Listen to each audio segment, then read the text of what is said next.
What's up, everybody? Welcome to GoJo with Mike Golic Jr. That is me. Not with me, as always, super producer Brandon Newman, enjoying some well-deserved time off here right now. We have Golic and Smetty's very own Drew filling in, hanging out with us today, along with Isaiah, our producer out in Vegas.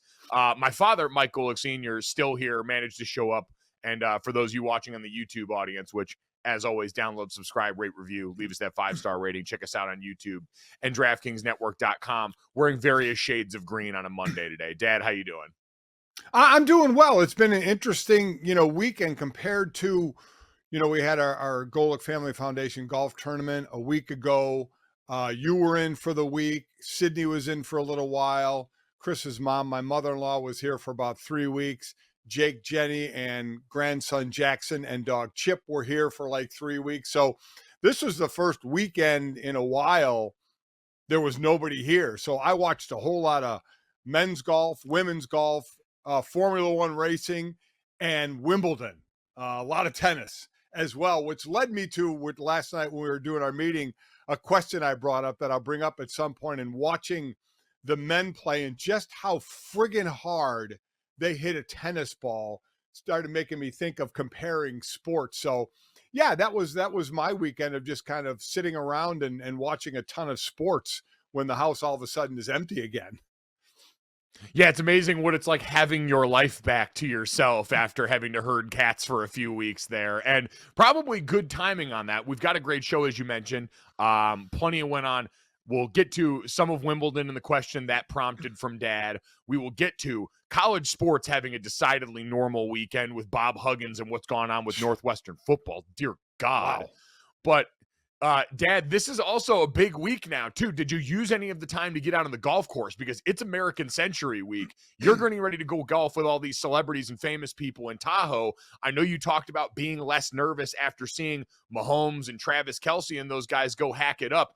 But how is your game feeling heading into what I think we'll dub around here as Ray Romano Week? For anybody that missed it, Dad's going to golf with all these famous people. Out in Tahoe, you usually see a lot of athletes and entertainers in this event going at it. Tony Romo basically wins the thing every year. But the only famous person my dad actually cares about meeting is Ray Romano, because him and my mom sit and watch Everybody's Loves Raymond religiously every night. And I feel like part of this, Dad, has to be you impressing Ray with your golf game.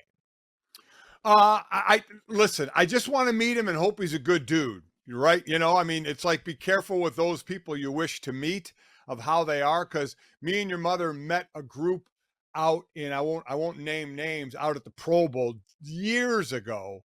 And we were fans of them. It was a singing group and they were not the nicest around. Now, again, maybe you catch them on a bad minute there or off time or whatever, but we walked away a little bit bummed out. And it's like, sometimes be careful who you want to meet, but I'm expecting good things out of meeting Ray Romano. And yeah, I've always said this, even when I was doing my shows, at ESPN, I listen, most of the athletes that are golfing in this, I probably had on my program at one time or another, especially the older guys. So yeah, those are like people I know and have known for years. It's the entertainers, whether it's the actors or the singers that I didn't know, that kind of intrigued me more to meet. So yes, Ray Romano is high on the list for your mother and I to get a picture with at this. And I'm working on the golf, but Mike, I'm falling into the trap. And you do this, obviously you can do this with golf, just thinking too much and trying to correct too much. Watching videos of right now, the worst thing is my drive is slicing too much, and I'm trying to fix that. And miraculously, I think I'm going to fix it by watching like a Hank Haney video 3 days before the tournament starts, where I'll go out and hit some balls today and say, okay, I'm going to cure like he said, cure your slice in 5 shots. So that's what I'm going to do later today, see if I can cure my slice in 5 shots. If you're ever wondering who buys all that golf stuff that you see advertised online or on TV, I can assure you it's my dad. Dad, what was the name of the driver that you bought that you could hit off the deck? What was the name of that club? Oh, I wish I could remember, Mike. It was an old man driver. I got it a couple of years ago, and you could also, like you said, hit it off the deck as well. It took away distance, but it was supposed to be pretty forgiving and put it in the fairway, and it was basically a piece of crap. I've done that once or twice other times as well to buy something that's supposed to help my game. So I actually, now this was one of the other good things about, for a couple of decades doing a national show. If you kind of needed something, like I would say on air one day, boy, I could really use a different driver. And then boom, people our companies are tweeting, hey, you want to try this? You want to try that? And, I so many people have done it, and I would get clubs that way. I actually went out and bought clubs. I bought like a driver rescue club and a 3-wood. And so I it's the new is a tailor-made Stealth. I went out and bought those, and I felt, I even told your mother, I felt dirty doing it. I said, this is so lame that I'm going out and spending hundreds of dollars on a club that it's me. It's not the club. It is me, but I'm so like wanting to do well that if I hear, I'm falling into that trap of, I hear Tiger Woods on a commercial say this is the most forgiving driver, and I used to laugh at those things, and now I'm like, oh, I got to go get that. And while I'm there, I'll get the 3-wood as well. I mean, it's turning me into a nutcase. I'm looking forward to this very much, to see a lot of people I haven't seen in a while and meet like the Ray Romanos of the world.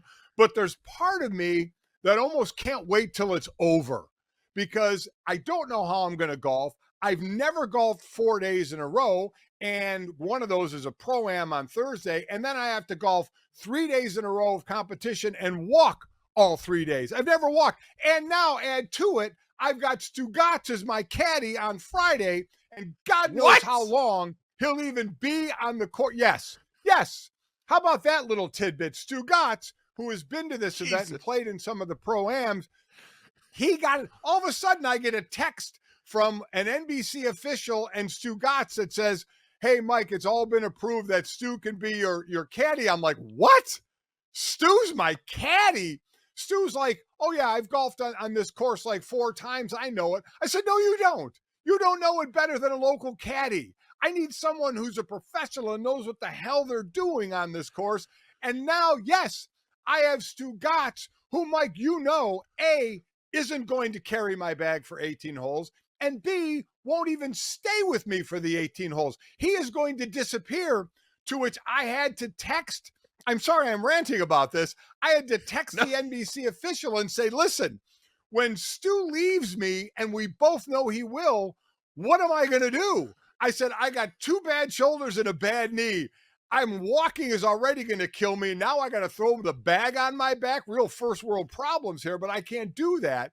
And they're like, well, the caddy you were going to have, he can walk outside the ropes. And then when Stu ditches you, which he will, I can then bring the caddy in to help me out. So yeah, this is what I got working. Stu has entered the sauce of this thing, which I'm already nervous about being in this tournament. And now Stu is there to muck up my day. Stugotz is going to roll into this tournament reeking like a Grateful Dead concert, which is just a combination of sweat and weed. And you're right, is 100% going to leave you. And Dad, this is now what I'm worried about, because what you just described there, we all know the and I love Stugotz. It's going to be great for a few holes, and we're going to get, because I'm going to be following you guys around. We're going to have plenty of content coming from this, but I am looking for the iconic picture, like the Len Dawson halftime picture of him burning the heater in the Chiefs locker room. Yes. I need that picture of you and Stugotz out on the course, because I know at some point Stu's going to burn a heater out there on some green while he's trying to help you and failing to help you read a putt. And I am going to take the picture that's going to be on the cover of Time magazine, if and when we can bribe someone there to put Stugotz on the cover of Time magazine, which, based on this, Stugotz somehow, despite being Stugotz, knows enough official people to always get something done here. But Dad, what's going to happen is, much like when Stugotz and I did Weekend Observations, our 7 to 9 a.m. Eastern Sunday morning sports talk radio show together, when Stugotz didn't want to do something, he would just carefully position it as him creating an opportunity for me, and once created an entire segment called GoJo, where a hungover Stugotz would simply read the subject, say GoJo, and then I would talk. Stugotz is going to somehow turn this into, hey, GoJo, buddy, listen, I got to go recruit guests later. You and I are going to do this. It's going to be great on God Bless Football. You're going to take your dad's bag for the rest of this round, and I'm going to end up having to go out there and caddy once Stugotz leaves and ditches me. That's 100%. I can already see how this is going to go because we've lived the shared Stugotz experience. Well, just know I'll be looking for the caddy first, and I believe he is going to be there. But if not, you're right, because it's between you, your mother, and your pregnant sister, which means you win, or in this case, you lose, because you are now lugging around my bag and will not be able to give me any kind of knowledge of the course at all. So you want to talk about us flying blind out there. This is like a one and only invite for me for the way this is going. Stu already, you know, he's not going to be there because the whole time he's going to a Dead concert that night, Friday night in San Francisco. So I don't know how long he's going to be with me, but he's managed before that to screw up my entire round already, which is pure Stu. So this is what I'm so I'm trying to get rid of my slice now, and then I'll be trying to get rid of Stu on Friday. So my dad has become a mark, not only for golf-related products that the industry is trying to sell him, but also for another one of Stugotz's grand plans heading into the American Century Classic.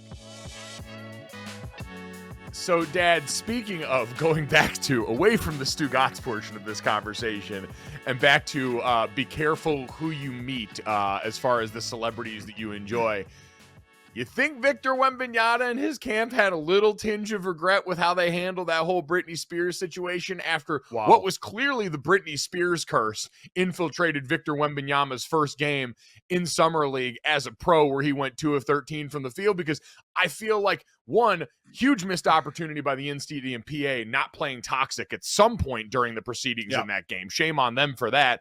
But two, Dad, very clearly, he walked on Britney Spears' turf. He acted foul, and the basketball gods punished him for that in that first game. I'd imagine some people were willing and ready to run wild with their evaluation of him and start shouting bust after one game.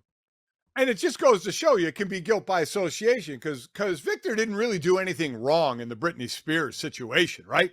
He was just doing what the security people said, keep walking. Now, I think what was over embellished was they made it sound like there was this crowd he was walking through. There was no crowd there. There was nobody. There was nobody there. But I guess still the idea is when you're a star like that, their thought process is keep walking, don't turn around, just keep moving, or a crowd will gather. And there was zero crowd. There was only Britney running up behind him. That was it. So it really isn't Victor's fault what happened, but it is going to be. It just shows how that it can little be security Britney Spears had too, though. Like, that part amazed me, that there was no one in this hallway here outside of this restaurant, that no one was crowding around the 7'4" guy. It was just his security, and that Britney Spears, who is 10,000 times more famous than him, and if anyone hasn't seen the video, TMZ released it at the end of last week, literally the day we said, I'm sure the video isn't far behind. The whole situation confounded me. And again, it sounds like somewhere in the middle, everyone could have done a little bit better on this. Britney Spears probably should know you don't run up on another celebrity, especially when they're around security. I'm sure she's had that for years and dealt with that the same. His security guard probably could have turned around and actually looked to see who it was before that. It sounds like their camps exchanged apologies inside, but not publicly. Right. But at the end of the day, Dad, you're right. This was a stink by association that made its way over to a 2 of 13 shooting performance for Big Vic in what I'd imagine was one of the most watched Summer League games we've had in quite some time, because watching that game from start to finish, I was reminded why we don't watch Summer League and why people probably look at me like some sort of sicko when I'm tweeting about the third quarter of an NFL preseason game. Because wow, is this a hard watch. Well, and I wonder, I would say go back and look at the ratings for like Zion's first game, right? in the summer league as opposed to Victor's first game in the summer league and see where they were. But what it does, it prompts you to look at other stars and their first game. And he did well. He played his second game last night, had 27 points, started feeling a little more comfortable hitting jumpers and such, in their game against Portland, which they lost. So he's just so big. And I heard him say he's looking forward to the next 3 months of just concentrating on nothing but basketball, nutrition, lifting, and getting ready for the season, because we don't know if he's going to play anymore. He's going to talk to Pop and see I think there's 3 more games, but he's not sure he's playing in any of them, because the one thing, while he is tall and pretty darn athletic for his size, he kind of ends up on the ground a little bit. And guys in the NBA are going to really try and muscle him as well. So, he wants to put on some weight and get some strength. Yeah, it's a reminder. He said in the last few months, probably less than 50% of my schedule has been basketball, because he's got all these things that he had to go do. Dad, it's kind of like we see every year with guys going into the NFL, where you come off your college season, you go right to combine training, you go to the combine, you go to the draft, you do all these things that are decidedly not football, and then have to finally get back into doing this thing that's going to feed your family and change your life. And so Big Vic is dealing with a lot of that. I'd imagine we're done seeing him, because the 27-point game, they really, I think, just wanted to give everybody that little bit of taste of what's to come, and probably let Big Vic see that and feel that, right? Coming over from a different league, that first game, he's like, it was my first game. Of course I was a little out of sorts.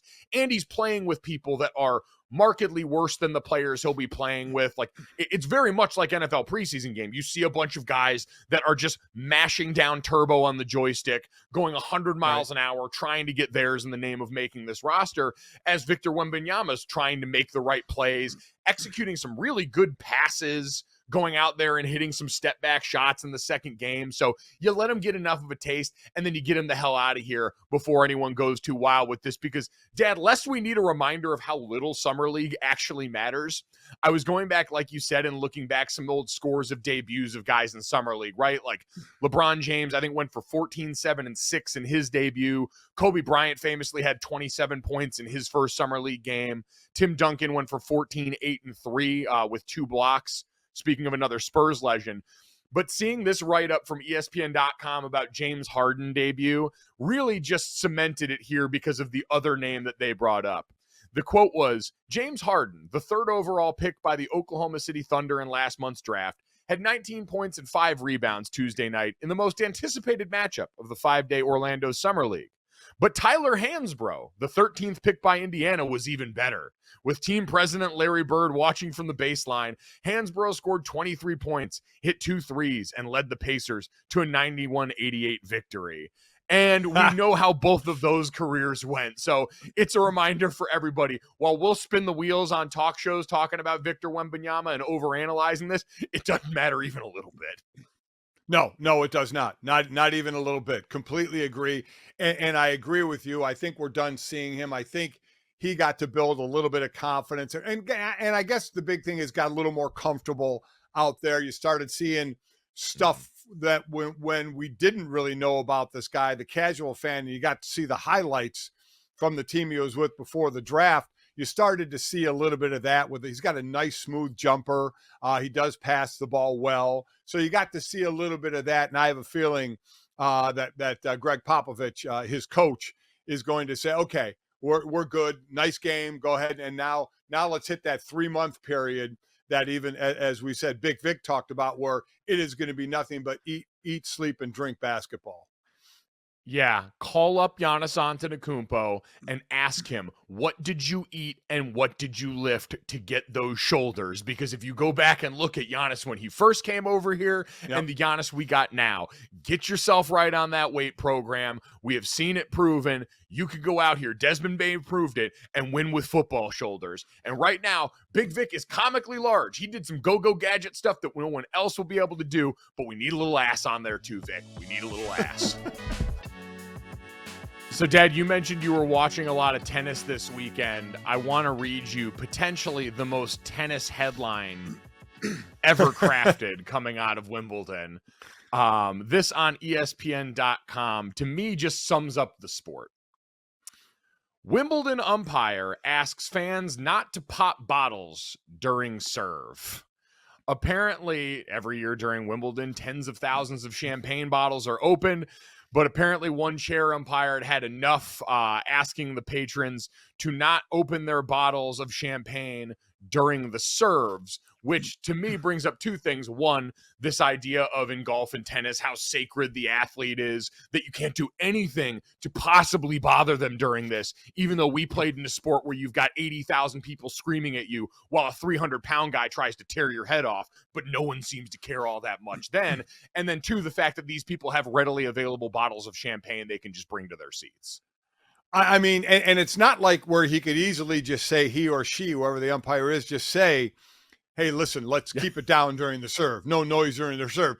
Literally, he said, don't open your champagne bottle, your bottle of champagne during the serve. I mean, it was a laugh. Everybody laughed, including the players out there. And I started to think, is there another sport where you'd have that issue of popping champagne bottles? And I thought maybe polo, but also I don't think polo, you have to be quiet, during those matches. So this is the only one where, you're not hearing that at a golf tournament, right? All you're hearing is everybody quiet and then somebody yell, get in the hole, like an idiot out Mashed there. potatoes! Yeah. I've never heard the don't open the champagne bottle while a guy's, in his backswing. So that was somewhat amazing to hear. But I thought of something watching. So I had always said, I think the hardest thing to do in sports is hit a baseball. Off a major league pitcher, hitting a baseball, round ball, round bat, I think it's hard. It's one of the hardest things to do. But then I'm watching Wimbledon, and I'm watching these guys serve 130, 140 miles an hour. I think Isner has the record at like 156 or 57 miles an hour. I'm watching these guys serve, and I'm thinking, my God, they hit it so hard and so fast. So take an average person, not even like a former athlete. Take the average Joe or Jane off the street and put it in similar situations. Could a guy off the street, what would he do first?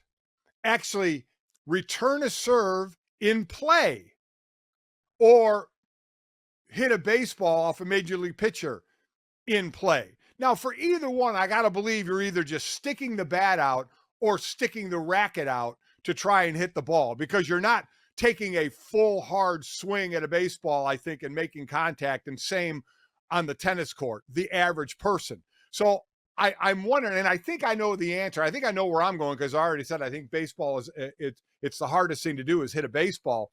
But watching these guys serve made me really start rethinking, could an average person return this 140 mile an hour serve and put it in play? Yeah, I just immediately went to math because I want to be abundantly clear. I have no chance of doing either of these things. No, I have me enough neither. healthy None. respect for my opponent and what these freak shows are able to do. But just doing the math here, like you said, on one side with tennis, you got more surface area on the racket. So I feel like you could stick that out, but you've also got more ground that you've got to cover. They've got a wider range of the court that they can use to place the serve, and they do it with lethal accuracy. Everybody involved here. With baseball, like you said, round bat, round ball, but you're also just dealing with a comparatively smaller area where the ball's coming. The problem is, I'm also terrified of the baseball actually hitting me. Like you mentioned, poking the bat out there. I wouldn't even put it out there to bunt because I fear one of my fingers getting sawed off because my fat hands are not going to be in the right place because I'm a moron.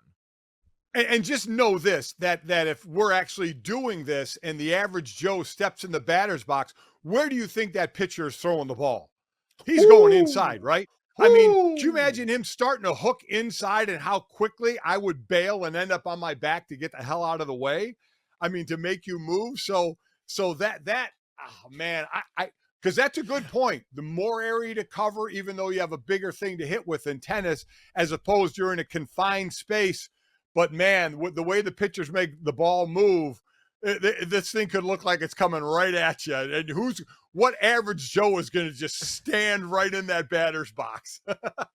Yeah, I think I'm going the tennis return just because I am less physically afraid of getting hit by the projectile, even though they're hitting it like 150 miles an hour there.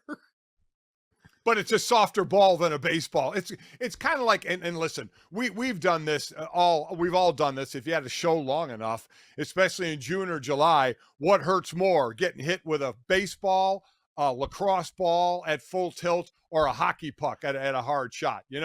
Pick your poison on which one you want to get smoked with. Yeah, 364 more days till next year's hockey tryouts. We got to toughen up. By the way, speaking of baseballs, home run derby coming up tonight. Dad, where are you at on the home run derby? I know this is traditionally kind of like, the dunk contest, all the all-star fun time games. They've tried to retool the format a bunch. Where have you been at? Because I thought last year, really exciting product in the home run derby where we ended up with, Julio Rodriguez, the young phenom in Seattle, who is going to be hosting this year as the contest is in Seattle. And then Ronald Acuna, who had been moved around, all the things with him. It was a really fun contest. Is this something you look forward to still after all your years of doing this? Yes, I do. While the dunk contest has kind of fallen off some, I still watch it just in case you get some of those wow moments. One of the same reasons I watched the home run derby, got to attend a few of them. And then I do enjoy watching them. I'm actually bummed Rodriguez and Alonso are matched up in the first round because I don't know if anybody wants it more than Alonso, right? And he could become just the second, at least 3-time winner, right? He's a 2-time winner, and I think only Griffey Jr. has won it 3 times, and I think there's a few 2-time winners. So Alonso can put him in Griffey's category right now. But that dude, he's serious about it. And so I'm a little bummed because Rodriguez, what a show he put on last year. So I'm a little bummed they're in the first round against one another. Yeah, according to DraftKings Sportsbook, you mentioned it.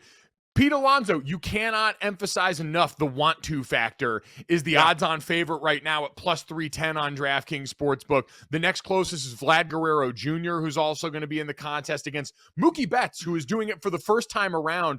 I loved the quote from Mookie Betts, who said apparently he did this because his wife tried to get him to do it. It said it was the one thing he really hadn't done as a player, and his quote was, "It's the last thing I haven't done. My wife kind of compared it to NBA superstar LeBron James not doing the dunk contest. And that's not a knock or anything, but she just feels like for what I'm trying to do in baseball to bring awareness to black culture, I should probably be more involved." Dad, I don't think the funny part of that quote is the idea that it's a knock on LeBron James. It's Mookie Betts comparing himself to LeBron James, or his wife comparing him to LeBron James in this analogy. His wife, because LeBron doesn't do that, Mookie doesn't do that. Yeah, that was a little bit of a stretch there, but I'm happy he's doing it. But yeah, definitely a bit of a stretch. His odds, I think he's the second lowest odds. He's at plus 1100, right? It's him. He's at plus 1100. Randy Arozarena, who's going up against Adolis Garcia in the first round, is at plus 1000, and then Audley Rushman is plus 1800, is at the worst odds in the field. So it'll be an interesting group. I'm excited to watch.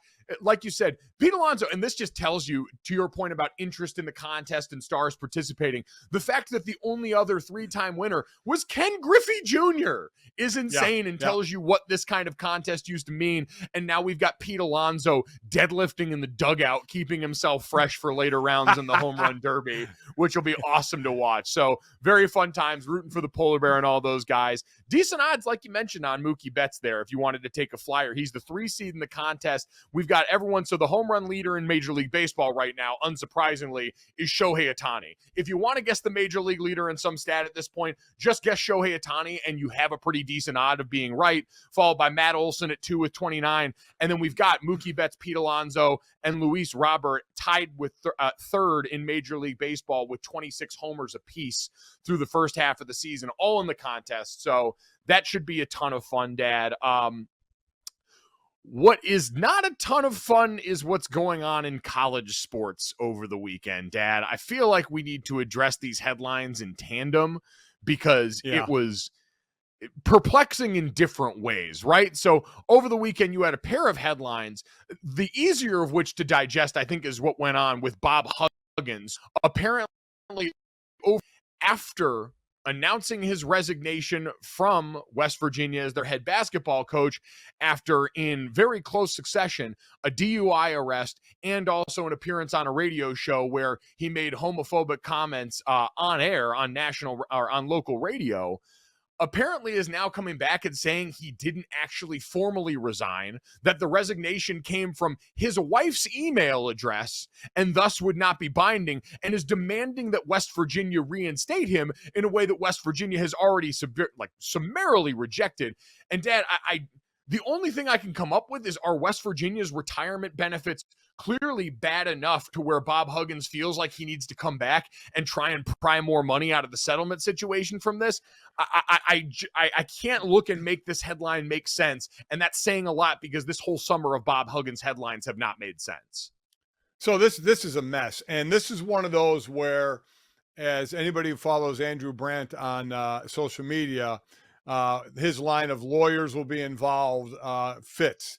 Lawyers are going to get rich on this one, because this is going to be about depicting the law of a contract, right? Because everybody was breaking down the contract, where in contract you resign by it having to be in writing, right? And this was in an email, but it was from June's account.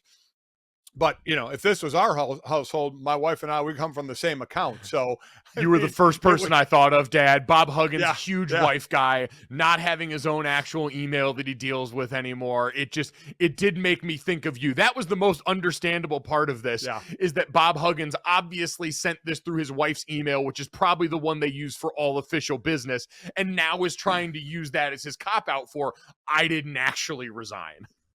So that's going to come down to, in the courts or whoever, to decide what's legal, what's not legal. Is the document, is what she sent legal and binding? If it's not, then what's the alternative? I mean, this is one of those. So it's either going to be this resignation letter by June accepted and said, that's a resignation letter, you know, he resigned, that it's all legal, or it's going to be, okay, it's not, he hasn't legally resigned, but then you wonder, doesn't West Virginia have the right to then fire him with cause? So, because if this is a money play, if you get fired, that's one thing. There's usually a buyout or a number that you come to.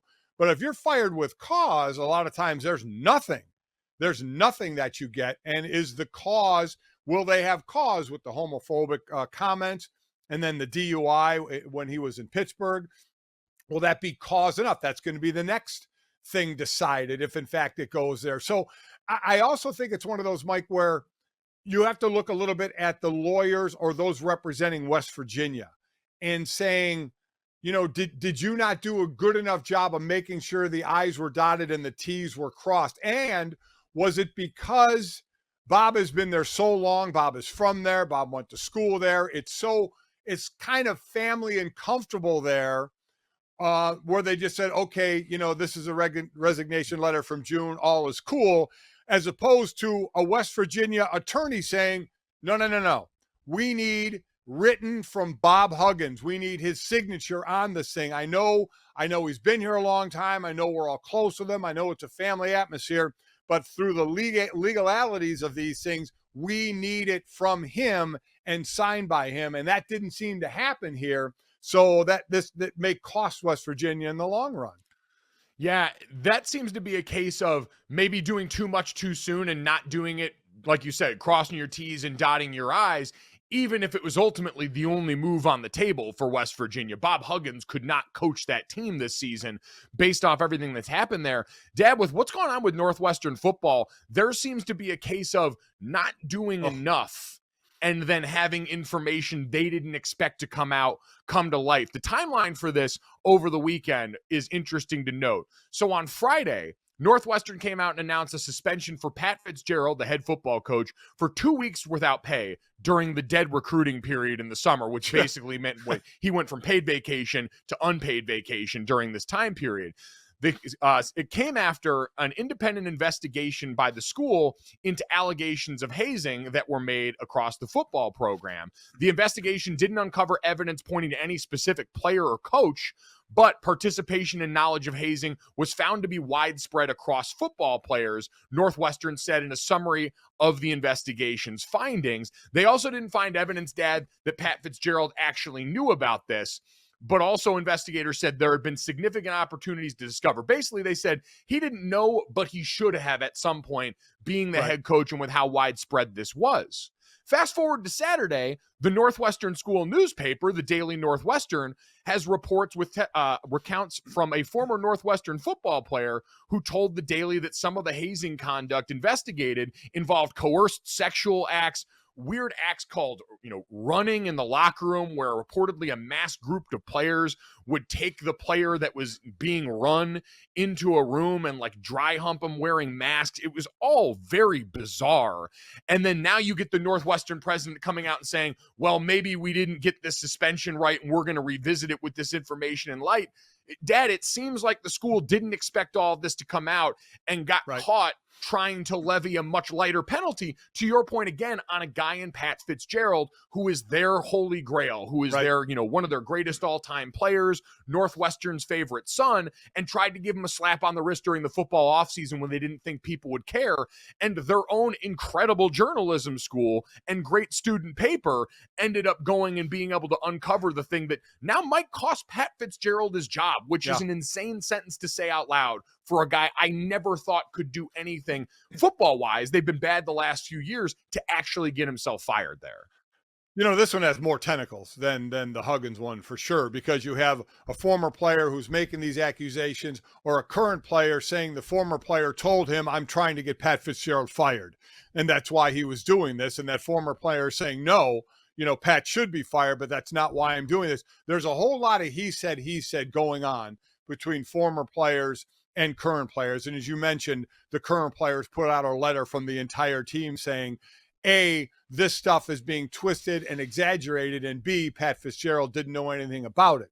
So that comes down to, listen, we've dealt with a lot of things where a head coach is involved over the years, and the thought process is you either knew about it and didn't do anything about it, or you didn't know about it. And is that even a bigger strike against you if you didn't know about it?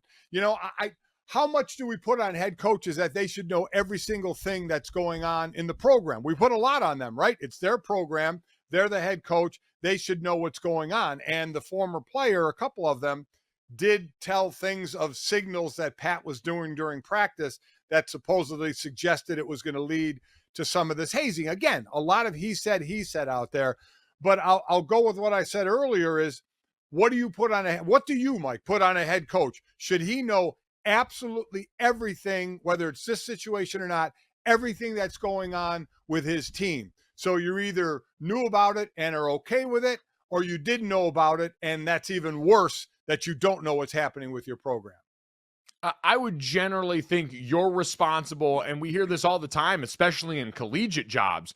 You're responsible with the safety and protection of the young men or young women in your stead. If you're a coach on a college campus, you take so much pride in setting the culture in the rest of the building that, Dad, at the very least, it would be a reflection of that, right? What you've allowed to happen under the culture you've helped create as a coach, either directly or indirectly. I don't know if that should lead to him losing his job. And I that's the part I can't fully bring myself yet. Should he get fired? I think now they've created circumstance, Dad, where it's very possible, because they didn't come out and punish him even close to adequately to begin with on this. Well, and is there going to be more involved? Because people are talking about there were kind of sexual things that went on. So should the law enforcement have been brought into this? Remember, this was an independent investigation that the school set up. This had nothing to do with law enforcement. Should law enforcement be involved in this? And so I don't know where this can still go, if that's still a possibility or not, or what's going to happen here. But it seems that the president, Michael Schill, has given himself a position of saying, well, I can do a whole hell of a lot more to Pat Fitzgerald now, because I certainly screwed this up by giving him basically a 2-week unpaid vacation. I want to make clear, if nothing else, this is not something that is just routine locker room behavior. This does not happen a bunch of places. This is not common. I can assure you that. All right, let's go ahead and finish off the show the way we always do. This, that, and the third. 3 quick stories to send you off into your day. As always, make sure you download, subscribe, rate, review. Leave us a 5-star rating. Let us know more of what you want to hear. Dad, I need to address the elephant in the room here, though, for anyone that's watching this on YouTube or DraftKingsNetwork.com, Samsung TV Plus. The catastrophic sunburn that I've got this weekend. Being a bald man for a while now, I need to be better about taking care of my head, and I wasn't this weekend. But everyone can notice that the one area on my face that was adequately protected was behind my sunglasses, and that is thanks to our friends at Knockaround. Summer is in full swing, and while you need to protect the rest of your face with sunscreen, you need to protect your eyes with quality polarized sunglasses, and that's what Knockaround is here to help do. They are your go-to for quality polarized shades that won't break the bank. They also just put out their MLB collection, 9 teams, the first part of their collection, including the Red Sox, the Yankees, the hometown Mariners for the home run derby, and the All-Star game coming up in the next couple of days. You can also get the official U.S. women's soccer team sunglasses there as we get ready for the Women's World Cup coming up soon to make sure you're looking good and feeling good for that. So don't be the one squinting into the sun, worried about getting sand in their overpriced sunglasses. Be like me and protect your eyes even if you don't do the rest of your face. Head to knockaround.com for great-looking polarized shades starting at just $28. Dad, what was your thought process? What was your thought process? I mean, seriously, what you know the sun is out. You're in California. It's hot. UV can be pretty high out there. You got your hat on backwards, obviously. What's the thought process of saying, yeah, I'm just going to let my face burn?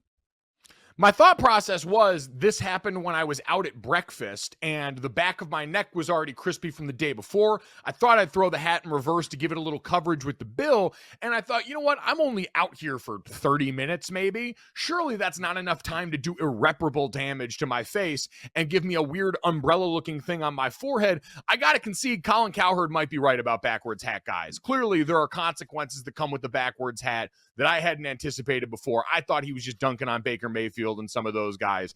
Colin, I'm sorry for doubting you for all these years. So, Dad, I didn't think my weak white skin was as weak and white as it was, but apparently I was very wrong on that. Yep. Yes, you were. Speaking of very wrong, let's get to this, that, and the third. And Dad, let's start with this. If we're talking about bold choices made in public, Spieth got absolutely roasted this weekend as him, Ricky Fowler, and Justin Thomas went to Wimbledon with all of their significant others hanging out, and everyone started mercilessly destroying Spieth for having a wrinkly suit in public. Dad, I feel like especially coming off the white party right now that Michael Rubin just had, celebrities got to be really careful about what they're wearing in public because my standard for what I think rich people are supposed to dress like through the roof at this point. Yeah, listen, and I know, listen, being on the road, you've been on the road a bunch, I've been on the road a bunch. We both know how to pull out the ironing board and iron and take care of any kind of wrinkly clothes that we have so we look good going out. I don't know what the thought process, I mean, it looks, well, I think deservedly so. He got roasted, right? I kind of like, there's the one picture of just the 3 of those guys standing together, and I like the look of Justin Thomas and Ricky Fowler with the sunglasses tucked in the jacket breast pocket. I kind of like that. I like that look. Poor Jordan. I mean, he's just getting ripped all the way around. People are ripping him for wearing tennis shoes as well. I don't have a problem with that. Tennis shoes with the suit. A lot of people do that, but boy, oh boy, is that thing wrinkly. It is a mess. Yeah, I should probably stand corrected before. I thought the whitest thing you could do was get my sunburn, but that collection of golfers going to Wimbledon seems like the whitest combination of events as we sit here and just destroy their suits. So from fashion to violence, Dad, let's go to that. Nothing like a good Wade Boggs story making its way to the timeline here, as it was revealed that apparently Wade Boggs threatened to beat his manager with a bat prior to his 3,000th career hit.